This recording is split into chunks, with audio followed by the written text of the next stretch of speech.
ठीक है बच्चों, आज हम जो है 11th क्लास के लिए नागरिक शास्त्र में आपको सोशल जस्टिस पढ़ाएंगे। नागरिक शास्त्र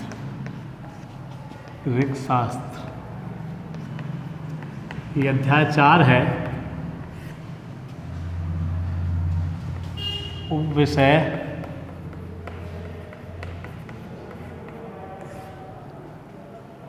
सामाजिक न्याय। सामाजिक न्याय अध्याय 4।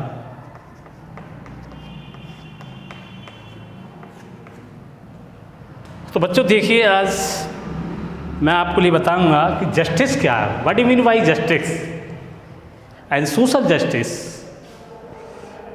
Under Indian constitution, in judiciaries is every candidates and equalities and economic, religious, political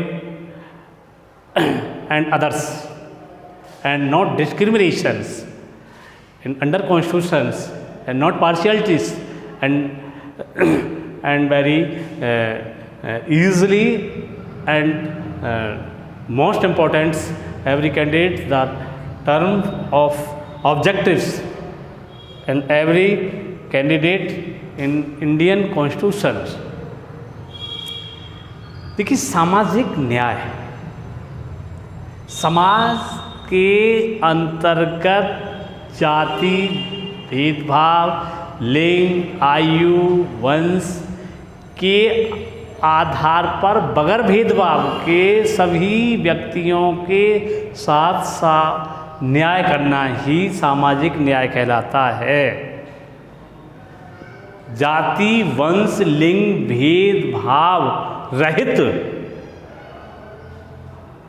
को हम न्याय कहते हैं।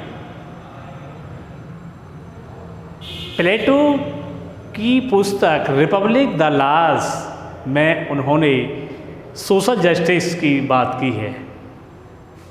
सुकरात ने भी अपने ग्रंथ और अरस्तु ने अपने ग्रंथ पॉलिटिक्स में, इमैनुअल कांट, लॉक ने अपनी पुस्तक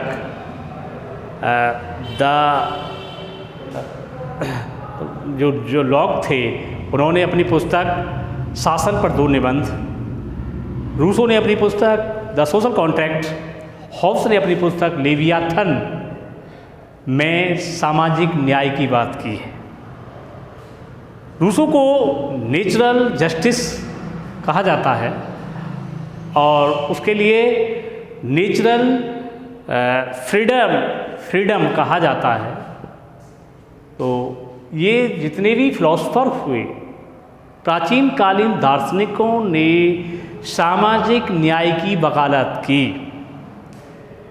प्रत्येक क्षेत्र में न्याय मनुष्य का ये कर्तव्य है कि सभी मनुष्य ईश्वर के यहाँ से एक समान रूप से पैदा हुए हैं। अमेरिका की क्रांति 1776 की घोषणा के आधार पर, जो 1789 में वहाँ कॉन्स्टिट्यूशन फिलाडेल्फिया में बना, उसने कहा कि सभी मनुष्य समान पैदा हुए हैं, यानी सबको समान संरक्षण पैदा होना चाहिए, समान संरक्षण मिलना चाहिए। प्रकृति द्वारा जो देह है वो एक वहाँ से किसी का गुलाम बन के नहीं आया, यहाँ पर सब इक्वल हैं। ये मनुष्य की जो भावनाएं हैं, जो उसकी विचारधाराएं हैं, यहाँ से उनके मन में एक भेदभाव पैदा हो जाता है। एक नेगेटिव आइडियोलॉजी और एक पॉजिटिव आइडियोलॉजी व्यक्ति के मन को घेर लेती है, जिससे कि वो दूसरों के प्रति इनजस्टिस, अन्याय की भावना पैदा करता है। हमारे देश के अंतर्गत, हमारे कॉन्स्टिट्यूशन के अंतर्गत न्याय की बात कही गई है। न्याय उसे कहते हैं जो किसी भी क्षेत्र में उसको इक्वलिटी होनी चाहिए, समानता। The function of equality according to equality, कार्य के अनुसार समानता होनी चाहिए, वही न्याय है। यदि हम सभी के साथ समान कार्य के अनुसार समान व्यवहार नहीं करेंगे तो वो असमानता है, लेकिन कार्य के अनुसार समान व्यवहार करेंगे तो असमानता नहीं है, वो सामाजिक सोशल जस्टिस है। मान लीजिए एक व्यक्ति, एक मजिस्ट्रेट है और एक जो है मजदूर है, दोनों का वेतन एक जैसा नहीं हो सकता दोनों का। इसका कार्य अलग है, इनका कार्य अलग है, तो दोनों के वेतन में भेदभाव आएगा, भेद होगा, क्योंकि इनको वेतन कम मिलेगा, इनको वेतन ज्यादा मिलेगा। क्यों? उनका जो कार्य है वो बड़ा कार्य है और इनका कार्य छोटा है, मेहनत ज़्यादा है, लेकिन ये मेंटली फंक्शन है, ये फिजिकल फंक्शन है मजदूर का। तो इस प्रकार से ये हमारे देश के अंतर्गत जो मजिस्ट्रेट का जो कार्य है वो मेंटली कार्य है, दिमागी कार्य है। तो दिमागी जो कार्य होता है उसको वेतन ज़्यादा मिलता है। अगर हम ये कह लेंगे भाई एक मजिस्ट्रेट के वेतन और राष्ट्रपति के वेतन को इक्वल कर दिया जाए तो वो समानता नहीं, डिस्क्रिमिनेशन है, भेदभाव हो जाएगा। उसके कार्य के अनुसार, उसके रैंक के अनुसार, उसके पद के अनुसार उसको वेतन दिया जाता है। एक ईंट ढोने वाले का वेतन और एक प्रधानमंत्री का वेतन इक्वल नहीं हो सकता है। तो यहाँ जहाँ समानता की बात आती है तो समानता तो है, लेकिन कार्य के अनुसार समानता, उसे सामाजिक न्याय कहते हैं। समाज अन्याय को बिल्कुल भी बर्दाश्त नहीं कर सकता है और हमारे प्रत्येक देश के अंतर्गत, अलग अलग देशों में अधिकतर कानून हैं, हमारे देश में विधि के समक्ष समानता, विधि लॉ, कानून, लॉ इज इक्वल्स। तुमने देखा होगा कि उसकी जो देवी होती है जो किसी भी न्यायालय में, तो उसकी आंख पर पट्टी बंधी रहती है। उसका कारण क्या है? उसका कारण ये है कि न्याय सबको एक समान दृष्टिकोण से देखता है, वो किसी के साथ भेदभाव नहीं करता है। हाँ, कार्य के अनुसार जरूर भेद होगा भाई, जैसा जिस व्यक्ति ने जैसे कार्य किया है, अगर किसी व्यक्ति ने उसको सेक्शन जो धारा है वो अलग अलग प्रकार की धारा है, अगर किसी ने ज़्यादा बड़ा अपराध किया है तो उसके ऊपर धारा अलग लगेगी और किसी ने कम अपराध किया उसके ऊपर धारा अलग लगेगी। उसको उसी प्रकार से भेदभाव का उसे दंड मिलेगा, यानी असमान प्रकार का। जिसने कार्य दंड अधिक किया है उसको ज़्यादा दंड मिलेगा और जिसने दंड मतलब कम किया है, वैसा अपराध किया है, कम अपराध किया है, उसको कम अपराध का दंड मिलेगा। तो इसका मतलब है कि कार्य के अनुसार ही देश के अंतर्गत दंडित किया जाएगा, कार्य के अनुसार ही उसको वेतन दिया जाएगा, कार्य के अनुसार ही उसको डिवाइडेशन किया जाएगा।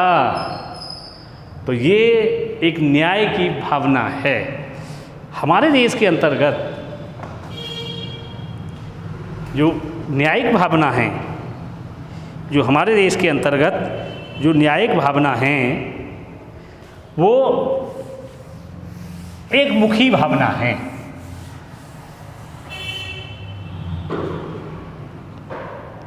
जो कांट थे, जर्मनी के बहुत बड़े एक पॉलिटिकल थिंकर थे, उन्होंने न्याय को एक ध्रुव में माना, एक रूप में। इमैनुअल कांट जर्मनी के एक बहुत बड़े political thinker and political philosopher थे, तो न्याय की वकालत की और एक बहुत बड़े महान अर्थशास्त्री, पॉलिटिकल थिंकर एंड दार्शनिक फिलोसोफर थे जिनका नाम था John Rawls. John Rawls America.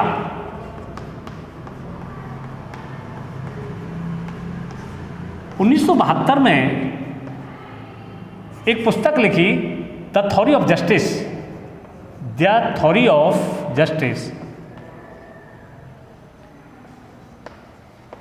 Theory of justice,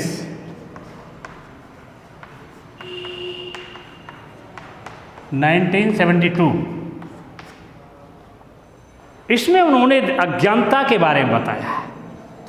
अज्ञानता क्या है?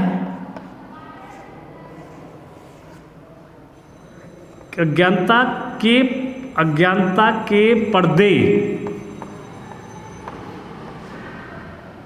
यानी प्रत्येक व्यक्ति जो है वो अज्ञानता के पर्दे के पीछे है।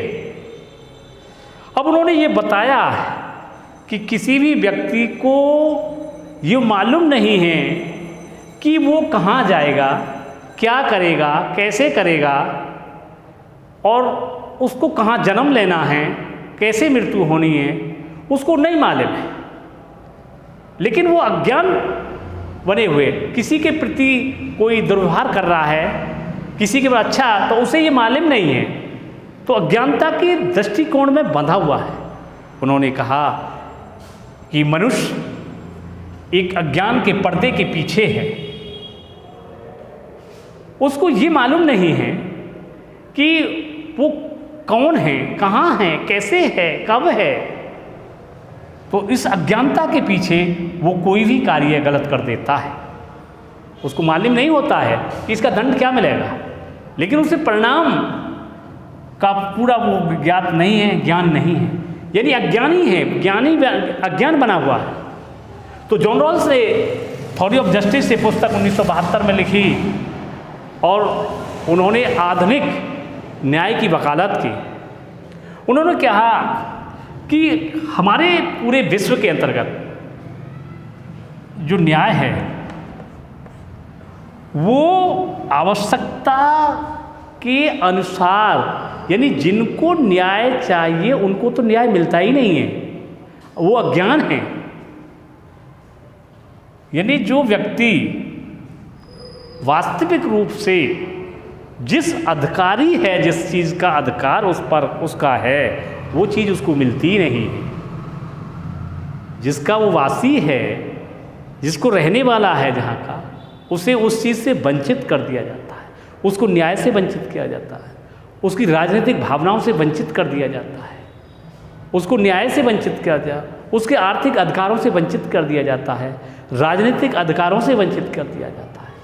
तो ऐसे में ये समाज से अपेक्षा है, उसे सरकार से ये अपेक्षा है कि ऐसे मामलों में जो गरीब तबके के लोग हैं, जिनका राजनीतिक शोषण, political exploitation and social exploitation and economics exploitation जो हो रहा है, तो ऐसे व्यक्ति के लिए ज़्यादा से ज़्यादा उसका शोषण बंद होना चाहिए।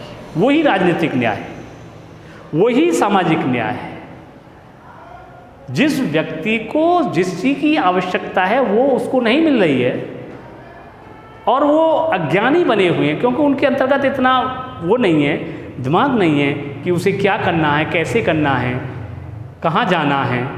तो ऐसे वंचित लोग ही न्याय से दूर हैं। न्याय उनके लिए एक बहुत बड़ी चुनौती है और आज वर्तमान परिप्रेक्ष्य में ये समाज की एक बहुत बड़ी विडंबना है, एक बहुत बड़ा अभिशाप है कि जो नीचे तबके के जो लोग हैं, जिनकी आप कल्पना भी नहीं कर सकते, ऐसे व्यक्ति समाज से विमुख हैं, समाज रहित हैं, समाज से वंचित हैं, न्याय से वंचित हैं, सरकार की योजनाओं से वंचित हैं। तो ऐसे व्यक्तियों के लिए जॉन रॉल्स ने एक न्यायिक कदम उठाया और आज वो उस कसौटी पर पहुँचे, उस तले पर पहुँचे जो एक असहाय, निर्धन, निर्गुण व्यक्ति के लिए वो आवश्यकता की उस प्रहरी के रूप में, सुरक्षा कड़ी के रूप में अवतरित हुए, जिन्होंने उन व्यक्तियों को न्याय दिलाने की एक भरसक प्रयत्न किया। तो उन्हीं में से जॉन रॉल्स एक न्यायिक अवतार के रूप में अमेरिका में प्रबुद्ध हुए और उन्होंने न्याय की कसौटी को कसने का एक बीड़ा उठाया और न्याय को एक पटरी पर लाने के लिए, समाज के वंचित वर्ग को उठाने के लिए एक बीड़ा उठाया।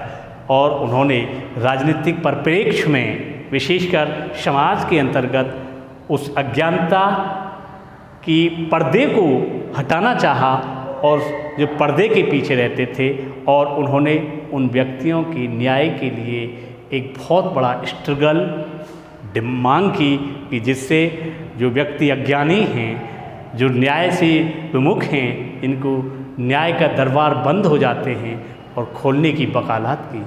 तो ऐसे महान जॉन रॉल्स जैसे दार्शनिक के लिए एक उच्च दृष्टिकोण से उनका एक महान योगदान, उनकी महान आकांक्षाएं, उनके महान बलबूते ने एक समाज के वंचित वर्ग को पटरी पर लाने में अहम भूमिका का निर्वहन किया। तो जॉन रॉल्स का न्याय सिद्धांत भारतीय इतिहास, भारतीय राजनीतिक क्षेत्र में एक महत्वपूर्ण योगदान अदा करता है। तो इस प्रकार से जॉन रॉल्स अमेरिका के एक महान दार्शनिक होते हुए भी उन्होंने न्याय की भावना को एक समाज के सामने, सरकार के सामने वो पर्दे के ऊपर लाए और उन्होंने कहा कि इन लोगों के लिए न्याय आवश्यक है, जो अज्ञानी हैं, अज्ञानी प्रवेश में रहते हैं, जिन्हें वंचित किया जा रहा है, उनके लिए न्याय की वकालत की और न्याय को उन्होंने कहा। तो न्याय संसार की एक महत्वपूर्ण मांग है, एक महत्वपूर्ण अपेक्षा है, जिसको पूरा करना सरकार का कर्तव्य है।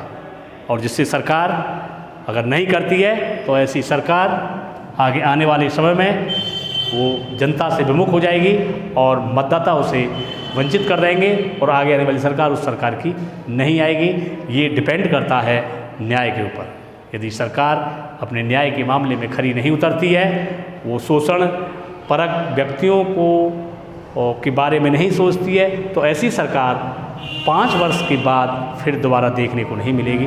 तो इस प्रकार से उन्होंने जॉन रॉल्स की न्यायिक सिद्धांत को आधार मानकर सरकार को ये कार्य करना चाहिए, जिससे कि आगे आने वाले पीरियड के अंतर्गत, समय के अंतर्गत वो एक अच्छी कार्य के रूप में अवतरित हो। तो ये मैं जॉन रॉल्स के न्याय सिद्धांत के बारे में बताया, जो एक समय की मांग है। दूसरी चीज़, प्लेटो एक बहुत बड़े दार्शनिक हुए। उन्होंने अपनी पुस्तक रिपब्लिक द लॉज में न्याय की बात कही कि न्याय व्यक्तियों की सबसे महत्वपूर्ण मांग है। न्याय का अर्थ होता है उसको बिल्कुल इक्वल डिवाइडेशन करना, उसको विभेद नहीं होना चाहिए, भेद नहीं होना चाहिए।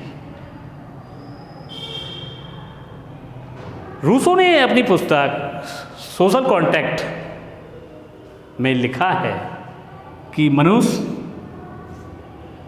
Freedom, every man worth the freedom and the boundary of the chains, यानी वो व्यक्ति चेन में यानी संकरों में बंध जाता है। मनुष्य स्वतंत्र पैदा हुआ है, जंजीरों में जकड़ा हुआ है। तो मनुष्य जो है यहाँ पर स्वतंत्र पैदा होता है, लेकिन उसकी अज्ञानता की जो भावना है वो उसे अलग ले जाती है और वो संघर्ष के जकेड़े में घिर जाता है। और इस प्रकार से उन्होंने कहा कि मनुष्य को अपने राजनीतिक कर्तव्यों, सामाजिक कर्तव्यों से ऊपर उठकर कार्य करना चाहिए। उसे ऐसे बंधन में नहीं बंधना चाहिए जो पूंजी की तरफ ले जाते हैं। ज़्यादा पूंजी कमाना एक विनाश का कारण बन जाता है। जॉन रॉल्स ने कहा, उधर सोशल कॉन्ट्रैक्ट में भी इन्होंने कहा कि मनुष्य जो है वो धन के पीछे पड़े हुए, धन व्यक्ति को एक गलत दृष्टिकोण पर ले जाता है। ज़्यादा अधिक धन होना यानी अत की हर एक चीज़ बुरी होती है। तो इस प्रकार से ज़्यादा ये चीज़ों का अगर आप इस चीज़ पर ज़्यादा ध्यान देंगे तो विनाशकाली विपरीत बुद्धि, वो धन ज़्यादा अधिक होने के कारण पर्दा, बुद्धि पर पर्दा पड़ जाता है और वो गलत कार्यों में लिप्त हो जाता है। तो ऐसे में धन का नाश होने लगता है। बुद्धि, विवेक, सहनशीलता, क्षमता, उसकी सारी की सारी जो उसकी मर्यादाएं हैं वो डिस्ट्रॉयड हो जाती हैं। तो ऐसे में हमें धन के पीछे नहीं भागना चाहिए और हमें उस समाज के न्याय के बारे में सोचना चाहिए। तो न्याय एक सही न्याय होना चाहिए, समानता दृष्टिकोण होना चाहिए, राजनीतिक न्याय होना चाहिए, धार्मिक न्याय। तो न्याय की भी कई वो दी गई हैं। उन्होंने बताया है कि न्याय समाज के अंदर अलग न्याय है, धर्म के अंदर न्याय अलग है। तो न्याय के प्रकार हैं राजनीतिक न्याय, सामाजिक न्याय, राजनीतिक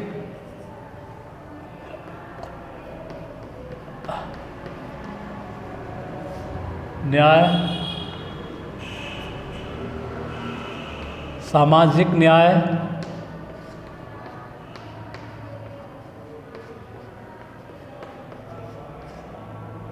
धार्मिक न्याय,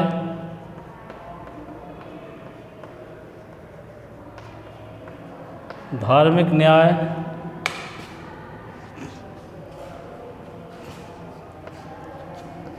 आर्थिक न्याय,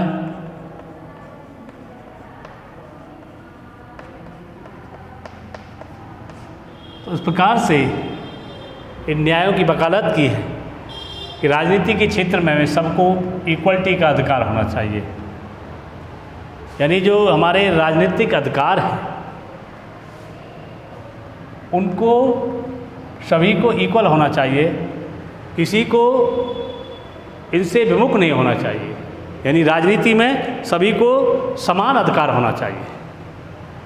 यानी कोई व्यक्ति ऐसा ना हो जो राजनीति से वंचित हो जाए। राजनीति के अंतर्गत वोट देने का अधिकार होता है, चुनाव लड़ने का अधिकार होता है, सरकार की आलोचना करने का अधिकार होता है, पद प्राप्त करने का अधिकार होता है और उसे पूरी तरह से सरकार के खिलाफ या सरकार के मार्ग में अगर सरकार कार्य नहीं कर रही है तो उसके खिलाफ जाने का भी अधिकार होता है। तो ये राजनीतिक अधिकार है। राजनीतिक अधिकार सिर्फ और सिर्फ किसी देश के नागरिक को प्राप्त होते हैं, किसी विदेशी को प्राप्त नहीं होते। यानी जो पॉलिटिकल जो न्याय है वो मूल देश के नागरिक के ही अधिकार समाज के अंतर्गत सभी को प्राप्त है, चाहे विदेशी हो चाहे अपने ही देश का। समाज के अंतर्गत सभी सुविधाएं समान रूप में, क्योंकि ये चीज़ जो होती हैं अधिकतर समाजवाद में होती हैं, क्योंकि भारत एक समाजवादी संपूर्णता संपन्न राज्य है। समाजवादी, समाजवाद का अर्थ होता है समानता। समाजवाद यानी समानता, समानता से होता है। यानी समाज में समानता आवश्यक है, बगैर समानता के कुछ नहीं हो सकता। दूसरा धर्म। देखिए धर्म, इंडिया इज सेकुलर स्टेट।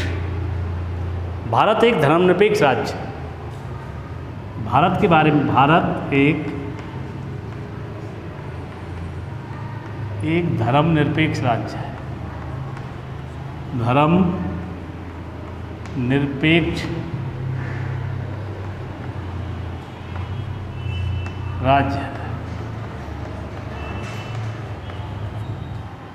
यानी यहाँ पर किसी भी व्यक्ति को धर्म के मामले में छूट है। कोई व्यक्ति कोई सा भी धर्म अपना सकता है और उसको उस धर्म से वंचित नहीं किया जा सकता।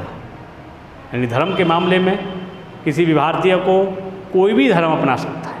दूसरा, भारत सरकार का कोई स्पेशलाइजेशन रिलीजियस नहीं है, कोई विशेष धर्म नहीं है। यानी भारत के सभी धर्म समान हैं, किसी धर्म को वरीयता नहीं है, सबको इक्वलिटी है। इसलिए हमारे धार्मिक न्याय की भावना भारत के अंतर्गत है। हिंदू, मुस्लिम, सिख, ईसाई सभी भाई भाई। दूसरा, इकोनॉमिक जस्टिस। इकोनॉमिक जस्टिस के अंतर्गत किसी भी भारतीय को कोई सा भी व्यवसाय अपनाने की वकालत है। कोई सा भी धर्म अपना सकता है, कोई सा प्रोफेशनल अपना सकता है, व्यवसाय अपना सकता है। हमारे देश में जो अनुसूचित जाति, अनुसूचित जनजाति, पिछड़े वर्ग को विशेष प्रावधान किए गए, उनके लिए ये विधि द्वारा उचित न्याय है कि जिनकी स्थिति बहुत दयनीय है उनको सरकारी सेवाओं में रिजर्वेशन दिया गया है, महिलाओं को रिजर्वेशन दिया गया है। एससी को 21% रिजर्वेशन भारत सरकार की नौकरियों में है और एसटी को 2% रिजर्वेशन भारत सरकार की नौकरियों में है। पिछड़े वर्ग के लिए 27% आरक्षण सरकारी नौकरियों में है, क्योंकि इनकी स्थिति बहुत दयनीय है, इसलिए उनको ऊपर उठाया जा सके। इसलिए भारत सरकार द्वारा ये किया जा रहा है जिससे कि सामाजिक न्याय सुनिश्चित किया जा सके। तो हमारे देश के अंतर्गत कमज़ोर तबके के लोगों को सरकार द्वारा नई नई योजनाओं के माध्यम से उनके लिए जवाहर रोजगार योजना चलाई गई, मनरेगा चलाई गई, स्वरोजगार स्कीम चलाई गई, कुशल सेवक प्रोग्राम चलाया गया, जिससे कि ये ऊपर उठ सकें और समाज के अंतर्गत एक अपना स्थान ले सकें। तो ऐसे व्यक्तियों को लिए कम ब्याज पर ऋण दिया गया और उनके लिए आर्थिक सहायता मुहैया कराई गई, मनरेगा जैसी स्कीम प्रारंभ की गई और उनके लिए पेंशन प्रारंभ की गई, जिससे कि जो न्याय से वंचित हैं, जिनके पास रोज़गार नहीं है, उनको रोज़गार दिए गए। तो सरकार का एक महत्वपूर्ण कदम था। तो इसके अंतर्गत ये न्यायिक भावना के अंतर्गत आते हैं कि समाज में कमज़ोर लोगों को विशेष प्रकार से सहायता दी गई। हमारे देश में कुछ क्षेत्र ऐसे हैं कि जिनको सरकार द्वारा समय समय पर उनको इकोनॉमिक्स हेल्थ सब्सिडी प्रोविज़न यानी प्रावधान किया गया। तो उस प्रकार से देश के अंतर्गत जो हमारी संविधान के अंतर्गत और संविधान संशोधन में भी एक नई व्यवस्था जो हमारे देश के अनुच्छेद 36 से 51 जो नीति निर्देश तत्व हैं, नीति निर्देश तत्व का महत्वपूर्ण उद्देश्य ही जो है सामाजिक न्याय प्राप्त करना है। इसके अंतर्गत जो किसी भी राज्य की स्थिति दयनीय होने, वहाँ के कमज़ोर लोगों को स्थिति खराब होने पर वहाँ पर कुटीर उद्योग, सड़क, जल, स्वास्थ्य, चिकित्सा का प्रावधान कराना वो भारत सरकार का और राज्य के अंतर्गत कार्य है। तो इस प्रकार से देश के अंतर्गत सामाजिक न्याय प्रावधान करने के लिए सरकार द्वारा आए दिन एक नई नई योजनाएं प्रावधान कर रही है, जिससे कमज़ोर वर्ग के लोगों को ऊंचा उठाया जा सके। इस प्रकार से देश की स्थिति को सुदृढ़ करने के लिए देश में प्रोग्राम किए जा रहे हैं। तो इस प्रकार से ये मैंने आपको बताया। तो इसके लिए कुछ क्वेश्चन आप करके लाएंगे, वो मैं लिखता हूँ।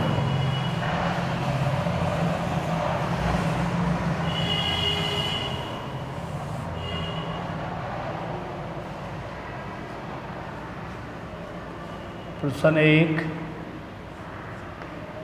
सामाजिक न्याय से आप क्या समझते हैं? समझते हैं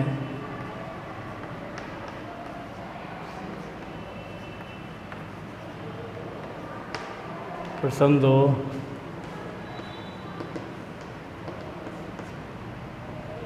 विधि के समक्ष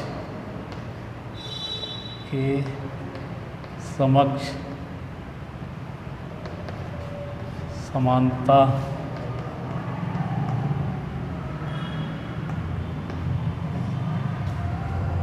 से क्या आशय है?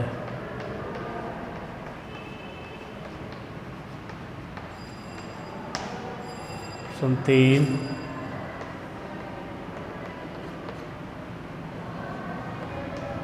जॉन राल्स के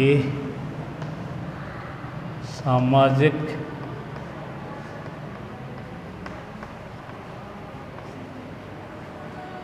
न्याय सिद्धांत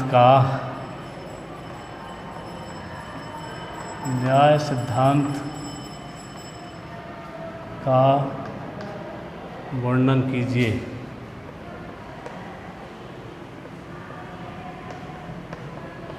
कीजिए। संचय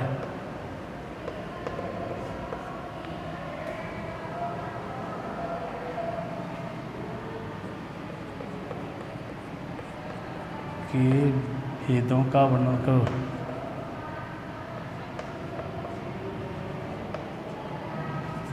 का वर्णन करो। 5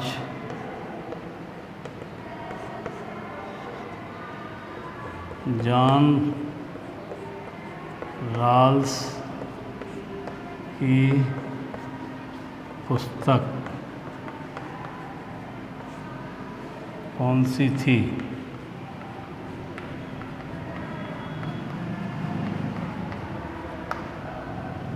संचय प्लेटो की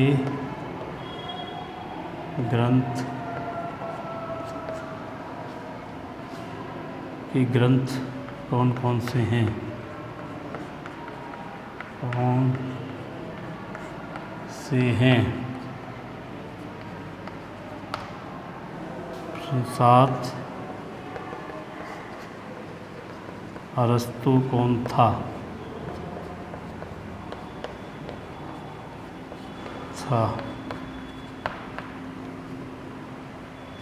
तो बच्चों आज के लिए मैंने कराया, आज के लिए ये है, एक प्रश्न करके लाएंगे और मैंने बता दिया, फिर आगे और अगले टर्म में कराएंगे।